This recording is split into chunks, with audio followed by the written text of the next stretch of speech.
Yuk teman-teman, mari kita semua cegah stunting. Teman-teman tahu nggak sih apa itu stunting? Stunting merupakan suatu keadaan di mana tinggi badan anak lebih rendah dari rata-rata untuk usianya. Karena kekurangan nutrisi yang berlangsung dalam jangka waktu yang lama. Ciri-ciri anak yang mengalami stunting. Yang pertama, tinggi badan anak lebih pendek dibandingkan anak seusianya. Yang kedua, wajah tampak lebih muda dari anak seusianya. Yang ketiga, berat badan tidak naik atau cenderung menurun. Yang keempat, pertumbuhan tulang dan gigi terhambat. Dan yang terakhir, kemampuan fokus dan memori belajar yang kurang baik.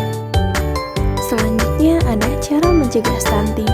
Yang pertama, kita bisa memastikan anak makan buah dan sayur yang sehat. Yang kedua, mencukupi asupan gizi sejak pembuahan sel telur hingga anak berusia 2 tahun. Yang ketiga, memberikan ASI eksklusif hingga bayi berumur 6 bulan.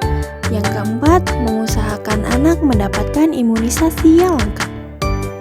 Teman-teman, selanjutnya di sini ada video tentang stunting. Stunting merupakan gangguan tumbuh kembang yang bisa terjadi pada anak akibat kekurangan gizi kronis pada periode awal pertumbuhannya. Stunting memiliki gejala seperti postur anak lebih pendek dari usianya, proporsi tubuh cenderung normal tetapi anak tampak lebih muda atau kecil untuk usianya, berat badan rendah untuk anak seusianya, serta pertumbuhan tulang tertunda.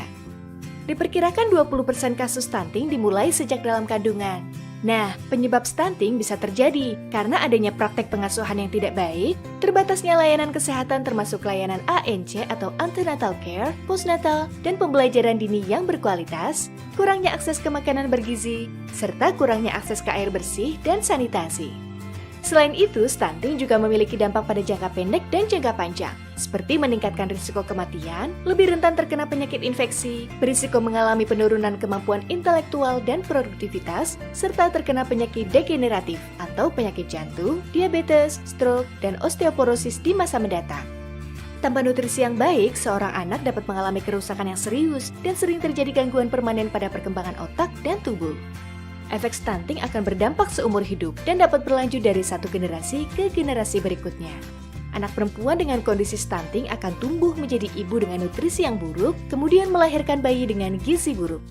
Menurut data Riskesdas 2018 Kementerian Kesehatan Republik Indonesia, kategori proporsi status gizi sangat pendek pada tahun 2007 adalah 18,8%, lalu turun menjadi 18% pada tahun 2013 dan 11,5% pada tahun 2018. Stunting hampir tidak selalu dapat disembuhkan, namun stunting dapat dicegah dari dini dengan pola hidup sehat, gizi seimbang ditambah suplemen tambah darah atau tablet FE sejak remaja, menjaga kesehatan fisik, emosi, dan gizi seimbang saat hamil, tidak lupa untuk rajin periksa kehamilan dan beri stimulasi pada janin, berikan ASI eksklusif, pengasuhan ASI asuh, gizi seimbang, dan pantau tumbuh kembang anak. Dengan memberikan nutrisi dan pengasuhan yang tepat pada 1000 hari pertama kehidupan, anak Indonesia akan menjadi generasi emas yang bebas stunting.